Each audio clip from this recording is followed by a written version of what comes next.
हरे कृष्णा। तो हम लोग श्री चैतन्य भागवत हिंदी में पढ़ रहे थे। पिछले दिन हम 13 नंबर श्लोक तक पाठ किया था। पहला अध्याय, आदि खंड, पहला अध्याय, प्रथम अध्याय। तो जहाँ पे वर्णन हो रहा था कि अतएव आगे बोलो रामेर स्तवन कोडिले से मुखे स्फुरे चैतन्य कीर्तन। कि पहले अगर हम बलराम की स्तवन करते हैं, मतलब स्तव करते हैं, तो करने से हमें क्या होगा? हम चैतन्य महाप्रभु की महिमा कीर्तन कर पाएंगे। इसलिए शुरुआत में मैं भगवान बलराम की अपनी प्रार्थनाएं अर्पित करता हूं, ताकि भगवान चैतन्य की महिमा मेरे मुख से प्रकट हो।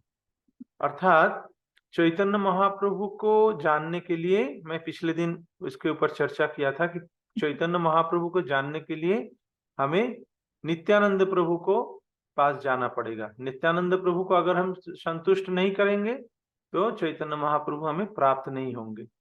और ये चैतन्य महाप्रभु और नित्यानंद प्रभु देखने में तो दो अलग शरीर है, लेकिन एक ही तत्व है, कोई अलग है नहीं। भगवान है, स्वयं भगवान है। बलराम स्वयं भगवान है। तो यहाँ पे इसके ऊपर टीका है और 15 नंबर श्लोक में कहा जा रहा है सहस्रेक फनाधर प्रभु बलराम जते को करय प्रभु सकल उद्दाम। सहस्रेक फनाधर, अभी बलराम की प्रकाश है अनंत शेष। यह अनंत शेष भगवान बलराम की प्रकाश है। तो अनंत शेष शेष नाग है, नाग के रूप में प्रकट हुए हैं। तो इनकी हजारों फन है, सहस्रिक फनाधर प्रभु बलराम जते को करय प्रभु सकल उद्दाम। भगवान बलराम के हजारों फन है और उनकी सभी गतिविधियां असाधारण है। तो ये अनंत शेष बलराम की प्रकाश है, बलराम का एक्सपेंशन है।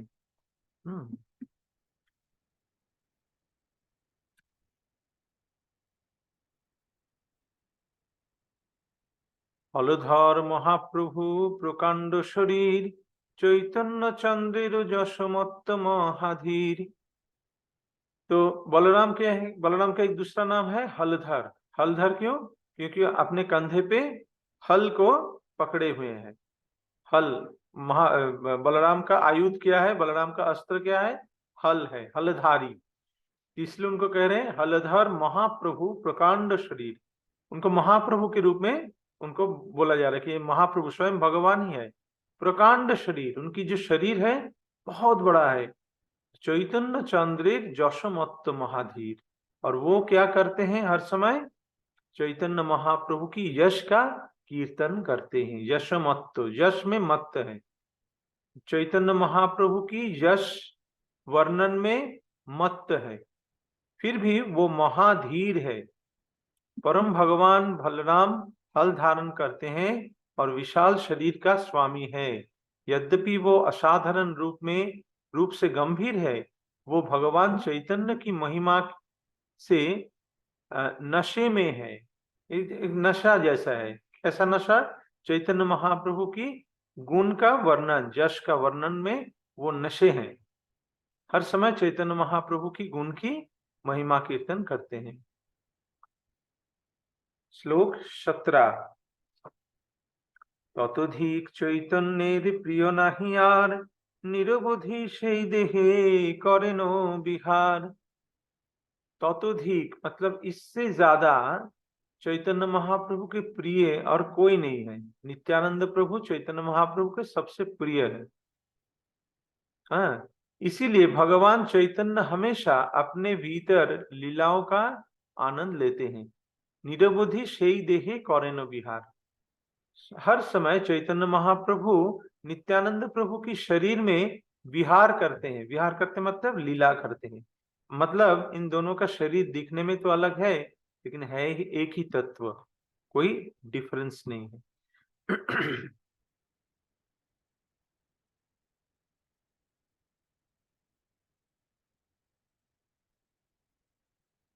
তাহার চরিত্র সেবা জনে শুনে গায়,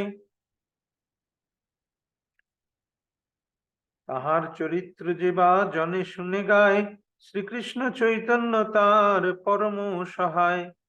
तार मतलब यहाँ पे नित्यानंद प्रभु के बारे में बताया जा रहा है कि नित्यानंद प्रभु की चरित्र जिस व्यक्ति गाते हैं सुनते हैं, उसके ऊपर श्री कृष्ण चैतन्य महाप्रभु परम सदय है। अर्थात नित्यानंद प्रभु की चरित्र का वर्णन जो व्यक्ति सुनता है, चैतन्य महाप्रभु उनकी प्रति सबसे संतुष्ट होते हैं।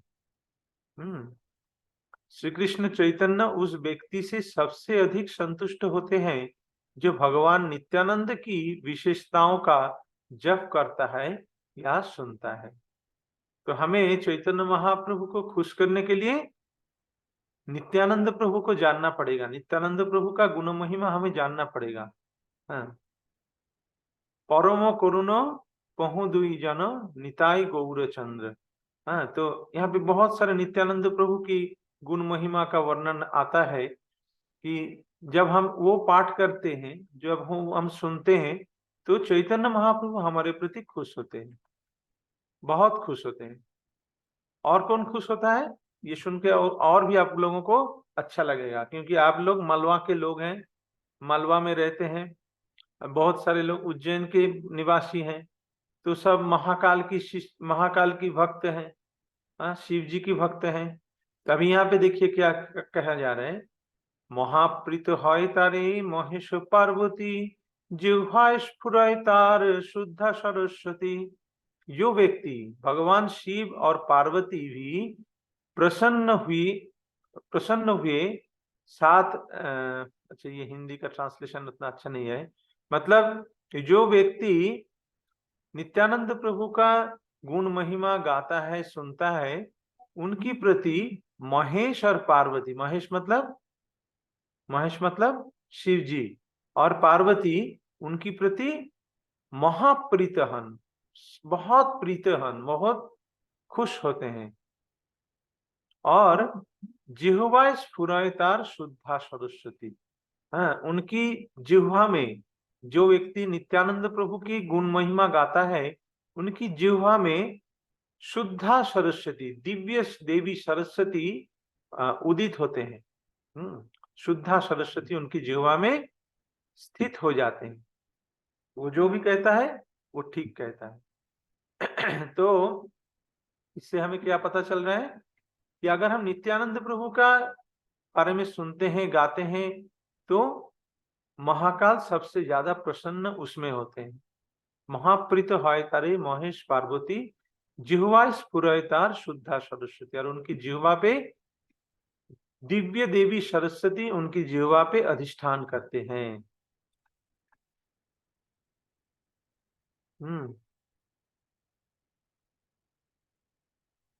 श्लोक पूरी 20। पार्वती प्रभृति नवार बुध नारी लैया, शंकर्षण पूजे शिव उपासक हইয়া। पार्वती प्रभृति नवारबुध नारी लैया, मतलब पार्वती और असंख्य दासियों के साथ, पार्वती की नवारबुध, नव मतलब 9, 9, और अर्बुद मतलब अरब, तो 9 अरब दासियां हैं पार्वती की। इन सब दासियों की सहित पार्वती और वो 9 अरब दासियों के साथ भगवान शिव क्या करते हैं, शंकर्षण की पूजा करते हैं। शंकर्षण पूजे शिव उपासक हইয়া। भगवान शिव भगवान शंकर्षण का पूजा करते हैं, पार्वती और उनकी दासियों की सहित।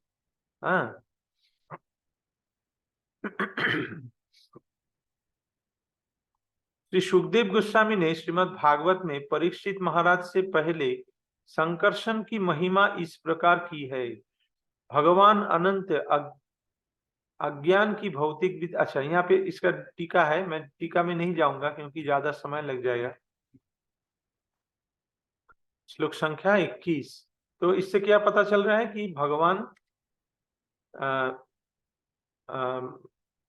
भगवान संकर्षण की पूजा कौन करते हैं? स्वयं शिव जी पार्वती सहित करते हैं। और जो व्यक्ति नित्यानंद प्रभु का गुण महिमा गुण गाता है, उनकी प्रति शिव जी परम प्रसन्न होते हैं।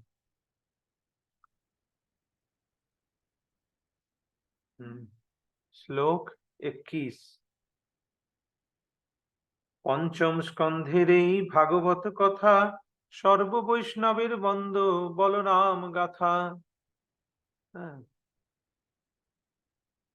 यहाँ पे हिंदी का ये अच्छा नहीं है, क्योंकि ये मशीन में ट्रांसलेट किया गया है, कंप्यूटराइज ट्रांसलेशन है, इसलिए यह पंचम स्कंध होगा। ये 5th कैंटो श्रीमद् भागवत के पंचम स्कंध में इसका विस्तारित वर्णन है। पंचम स्कंध में यहाँ पे बलराम जी के बारे में वहां पे विस्तारित वर्णन है। मैं विषय 5वां श्रीमद् भागवत का सर्ग भगवान बलराम में, अच्छा यहाँ पे हिंदी ठीक नहीं है, मतलब इनका मतलब यह है पंचम स्कंध में 5th कैंटो में श्रीमद् भागवत का, इसके बारे में बहुत डिटेल्स डिस्क्रिप्शन है। कहाँ है? श्रीमद् भागवत पंचम स्कंध 17वां अध्याय 16 से 24 श्लोक तक। तो हम इसके ऊपर थोड़ा श्रीमद् भागवत का देखेंगे, क्योंकि भागवत में यह हमें देखना पड़ेगा कि यहाँ पे क्या लिखा गया है, इसके बारे में क्या चर्चा हुआ है, वो हमें देखना चाहिए।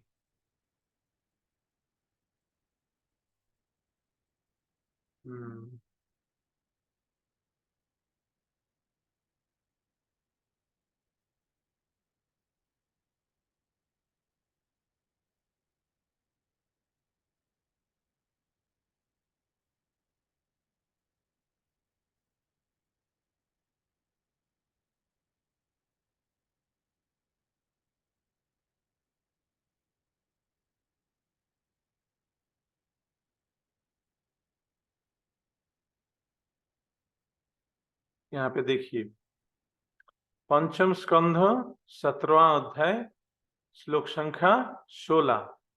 यहाँ पे क्या लिखा गया है? इलावृत वर्ष में भगवान शंकर सदैव दुर्गा की 100 अरब दासियों से घिरे रहते हैं, जो उनकी सेवा करती हैं। परमात्मा का चतुर्गुण विस्तार वासुदेव, प्रद्युम्न, अनिरुद्ध तथा संकर्षण में हुआ है। इनमें चतुर्थ विस्तार संकर्षण है, जो निश्चित रूप से दिव्य है, किंतु भौतिक जगत में उनका संहार कार्य तमोगुणमय है। अतः वे तामसी अर्थात तमोगुणी ईश्वर कहलाते हैं। भगवान शिव को ज्ञान है कि संकर्षण उनके अपने अस्तित्व के मूल कारण है। अतएव वे समाधि में निम्नलिखित मंत्र का जप करते हुए उनका ध्यान करते हैं। शिव जी किसका ध्यान करते हैं? भगवान संकर्षण का ध्यान करते हैं, समाधि में लीन होकर।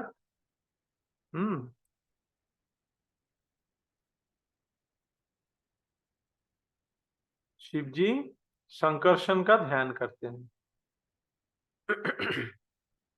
क्योंकि वो जानते हैं, भगवान शिव को ज्ञान है कि संकर्षण उनके अपने अस्तित्व के मूल कारण है।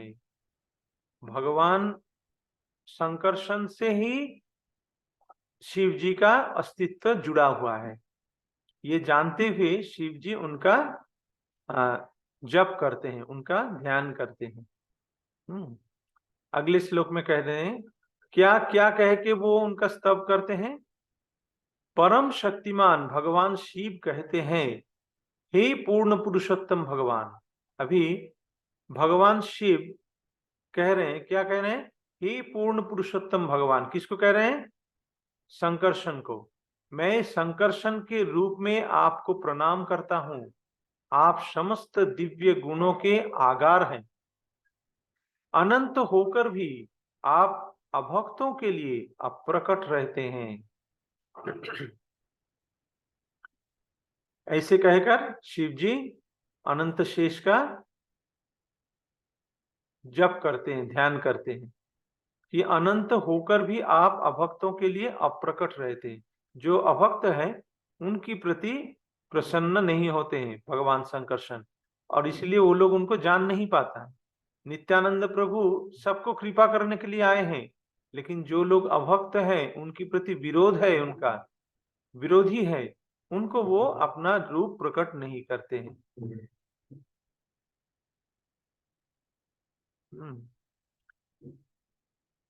हे प्रभु, आप ही एकमात्र आराध्य है, क्योंकि आप ही समस्त ऐश्वर्य के आगार पूर्ण पुरुषोत्तम भगवान है। कौन कह रहे हैं? शिव जी। आपके चरण कमल भक्तों के एकमात्र आश्रय है। आप भक्तों के आपने नाना रूपों द्वारा संतुष्ट करने वाले हैं। हे प्रभु, आप अपने भक्तों को भौतिक संसार के चंगुल से छुड़ाने वाले हैं। कौन कौन भौतिक संसार के चंगुल से छुड़ाते हैं? भगवान संकर्षण, नित्यानंद प्रभु। नित्यानंद प्रभु की कृपा से हमारा क्या होता है? हमारा ये संसार बंधन छूट जाता है। कौन कह रहे हैं? शिव जी कह रहे हैं। आपकी इच्छा से ही अभक्त लोग इस भौतिक संसार में उलझे रहते हैं। बहुत गौर से देखिए इसको, ये सब शब्द शिव जी का देखिए क्या कह रहे हैं कि आपकी इच्छा से अभक्त लोग, जो अभक्त हैं, वो भौतिक संसार में उलझे रहते हैं। कृपया मुझे अपने नित्य दास के रूप में स्वीकार करे। कौन कह रहे हैं? शिव जी कह रहे हैं। शिव जी अपने आप को भगवान संकर्षण की दास के रूप में बतलाते हैं कि आप मुझे अपने दास के रूप में मुझे स्वीकार करें। आगे देखिए, हम अपने क्रोध के बेग को रोक नहीं पाते। कौन कह रहे हैं? शिव जी कह रहे हैं। हम अपने क्रोध के बेग को रोक नहीं पाते, अतः जब हम भौतिक वस्तुओं को देखते हैं तो उनसे आकर्षित या विकर्षित हुए बिना नहीं रह पाते, किंतु परमेश्वर इस प्रकार कभी भी प्रभावित नहीं होते। यद्यपि इस भौतिक जगत की सृष्टि, पालन तथा संहार के हेतु इस पर दृष्टिपात करते हैं, भगवान इस भौतिक जगत के प्रति दृष्टिपात करते हैं सृष्टि के लिए, किंतु इससे रंच मात्र भी प्रभावित नहीं होते।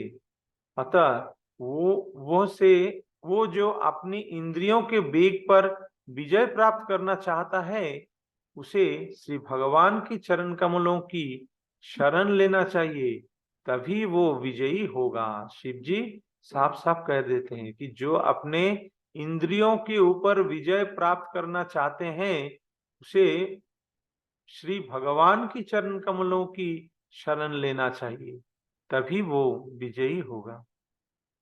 तो इससे हम देखते हैं कि शिव जी किसका भक्त है? संकर्षण का भक्त है, और सब समय हर समय संकर्षण के ही भजना करते रहते हैं। तो और हम यहाँ पे नहीं पढ़ रहे हैं, यहाँ पे और भी स्तुतियां हैं, आप लोग पढ़ लीजिएगा। 5th कैंटो चैप्टर 17 16 से 24, ये आप लोग घर में पढ़ लीजिएगा। मैं अभी चैतन्य भागवत में फिर से ये कर रहा हूं।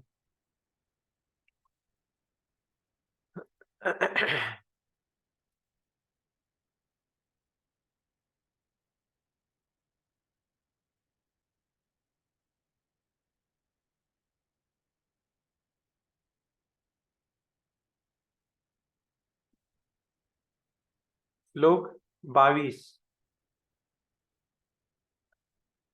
तान रास क्रीड़ा कथा परमोदार वृंदावने गोपी शने कुरिला विहार। जैसे भगवान श्री कृष्ण रासलीला किए थे अपने गोपियों की सहित, वैसा ही बलराम भी अपने गोपियों के साथ रासलीला किए थे। वृंदावन में गोपियों के साथ भगवान बलराम की रासलीला लीलाओं के वर्णन सबसे ऊंचे हैं। गोपीगणे गोपीशने कोरिला विहार, वो उनकी अलग गोपी वृंद है। कृष्ण की अलग गोपी है, बलराम की अलग गोपी है। गोपियों के लेकर बलराम भी रासलीला किए थे।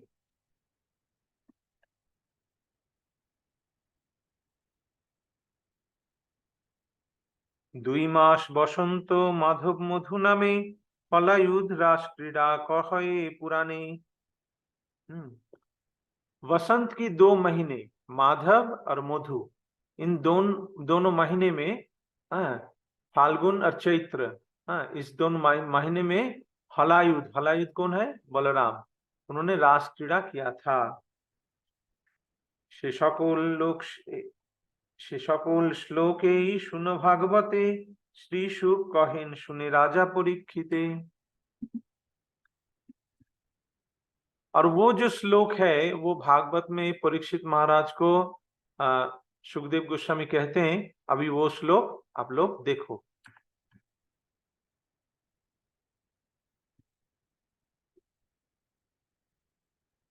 दो मासौ तत्र जावात आशीन मधु माधमेव च राम क्षपाशु भगवान गोपीनां रतिमा बहन।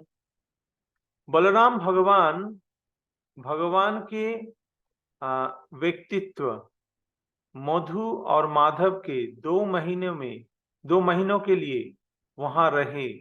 भगवान बलराम जो स्वयं भगवान है, यहाँ पे हिंदी ठीक नहीं है, जो स्वयं भगवान है वो मधु और माधव ये 2 महीनों के लिए वहां रहे। और रात के दौरान उन्होंने अपनी ग्वालों को वैवाहिक सुख दिया।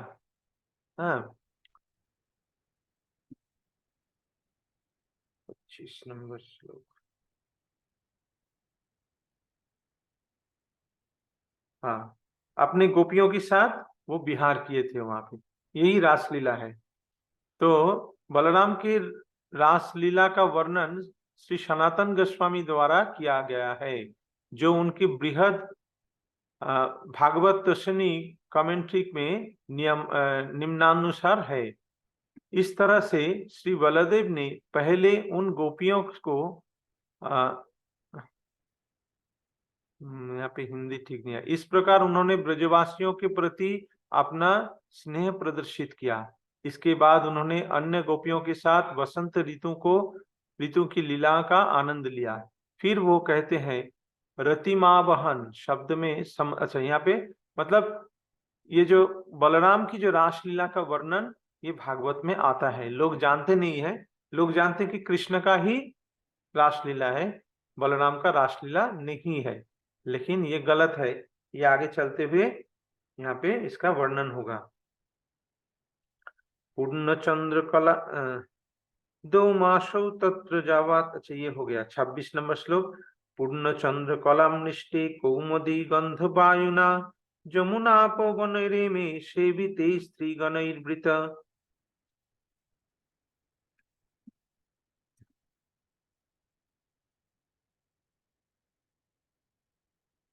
अनेक महिलाओं के साथ, अनेक गोपियों होगा, ये गोपियों के साथ भगवान बलराम ने जमुना नदी के किनारे एक बगीचे में आनंद लिया।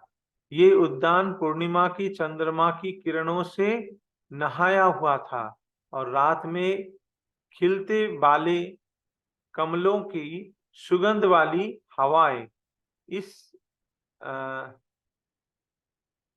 सहला रही थी।